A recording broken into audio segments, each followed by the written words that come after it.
Alright guys, welcome back to Veteran Car Corner. I'm going to finally get to ripping down the bottom end of this, see where we're at, see just how bad it really is. So I know it's been probably almost a month since I took the top part, ripped it down, didn't find any major issues. Once I get the bottom done,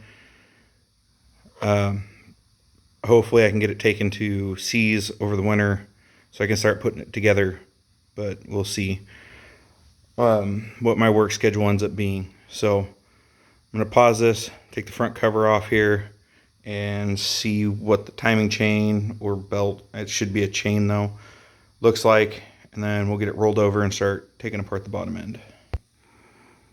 Alright, so front cover's off. I mean, typical buildup you'd expect to see for 300,000 motor. That seems to be seems to have a little more play than I would like, but it's all getting replaced, so not a big deal. Rotate the engine over, take off the oil pan, see what we got going on underneath there. Then we'll worry about taking this front off, taking the chains and stuff off, or maybe I'll do that now. So let's see what I decide to do next. If I decide to take the pan off, or if I decide to take the timing set off. All right, you ready? You filming? You've been filming the whole time, huh? No. Oh, okay. So decided to pull the cam and the timing set off. I think the bearings might be bad in here. We'll find out. Kind of hold it in one place, bud. Got myself a cameraman. So cam looks fine. I'm pretty sure it's just a stock cam.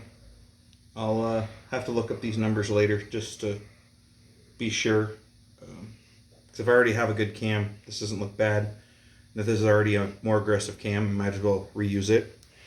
So set that aside. I still need to pull all the lifters out, which is probably something I should have already done, but I've never been known to do things right. So let's rotate this over. Whoa! That kind of scared me. Just a little bit. I'll put safety pin back in if I can get it in. And I was probably supposed to have taken the flywheel off, but you know. I can make do. Love Harbor Freight, but sometimes their stuff's a little hard to work with. So, let's see here. Huh?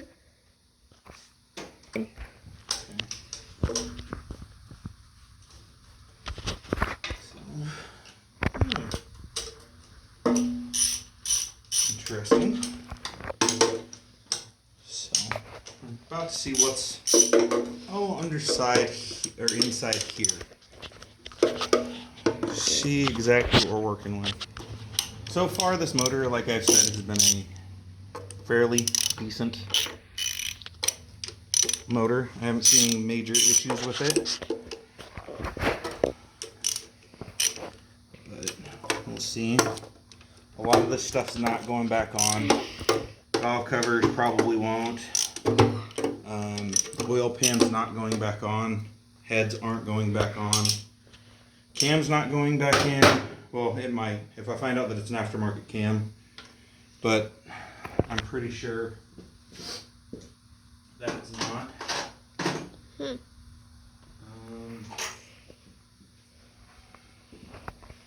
know what to do with my 1/2-inch socket, so we'll use good old 13.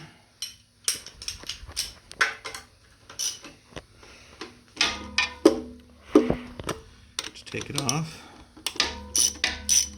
get everything loose, and we'll switch over to the drill.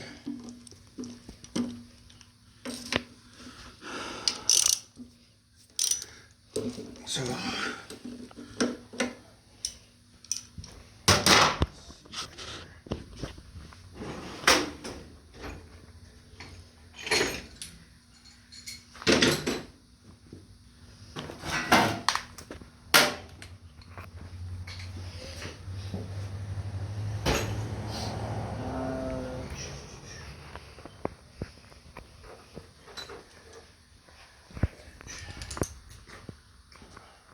are you doing?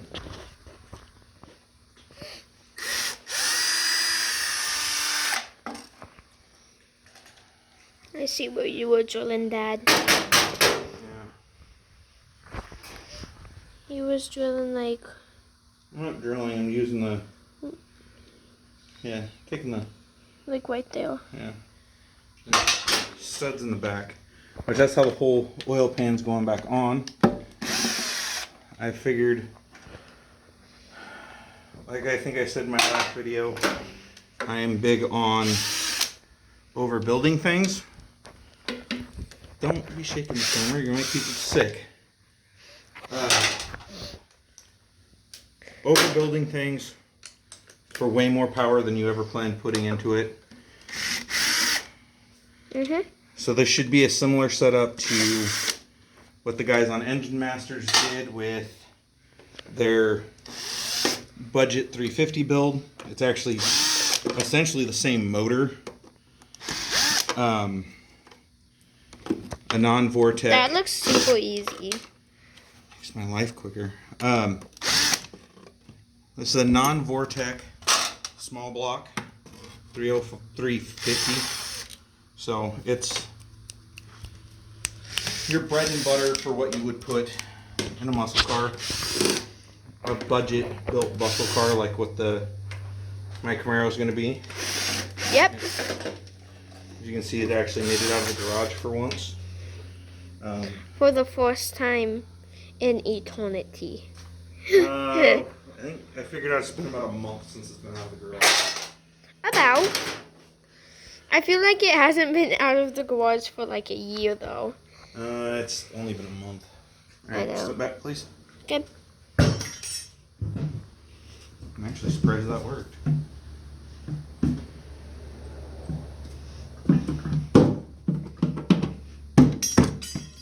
Trying to get it off, right? Or something? I think it has to do something with this part, Dad. Oh, no. It has to do with your dad missed a bolt. Can't pull it off if you don't pull all the bolts out. Proof that I'm not exactly the smartest. Now, what are we looking at in here? Let's see. So far. Looks like that's a bolt just in there. That's what this all is. So since you don't really know, cap, connecting rod, this piece right here with the weights, Yep. that's your crank. These are what your pistons right on, so those things right up here that you saw when we took the heads off. Yep. So we're gonna pull all those off. I gotta mark all these though. Okay. So if you want to turn that off, we're gonna mark them. That gasket's even good. Okay. Kind of sucks that I have to replace. Go. So right now,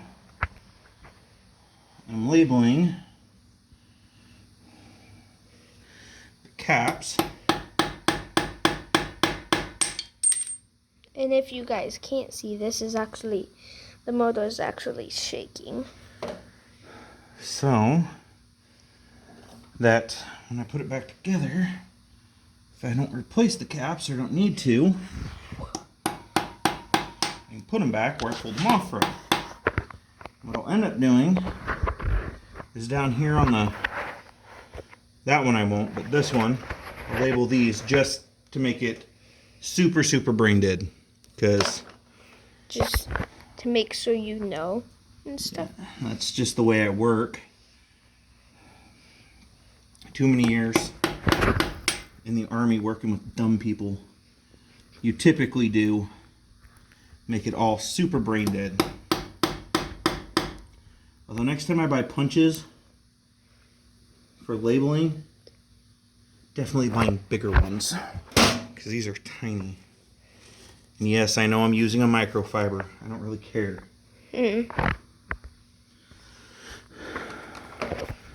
I use what I've got in my garage. I'm one of those people.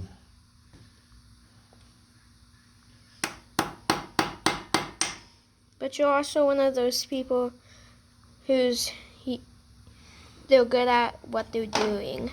I wouldn't say that I'm good at what I do. I just know what I'm doing, kind of, sort of, in a way.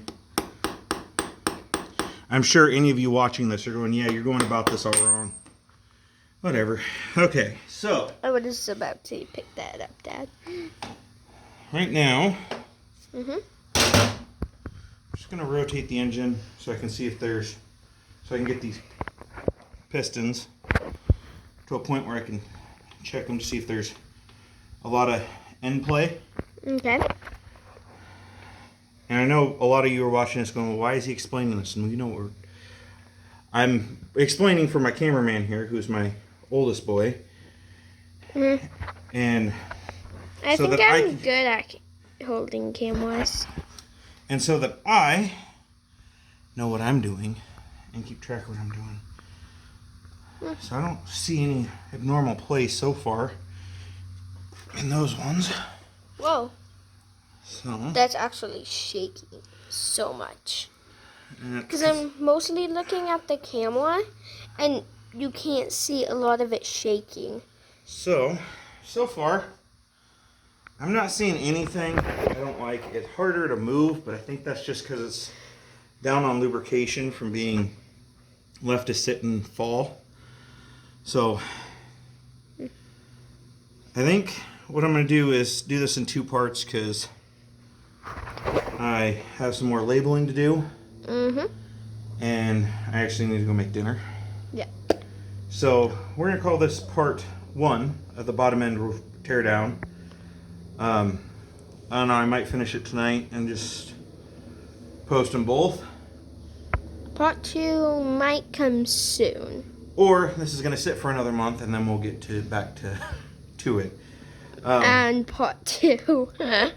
So like, subscribe, comment, tell me what I'm doing wrong, what I need to do different. Or Any help? say if he's doing it right or stuff like that. If you saw something that I missed going through the motor, let me know. Like I said, like, subscribe on this channel, share, come over to Instagram, post some pictures. So, Like. thanks. Thanks, guys. Have a good day. Bye.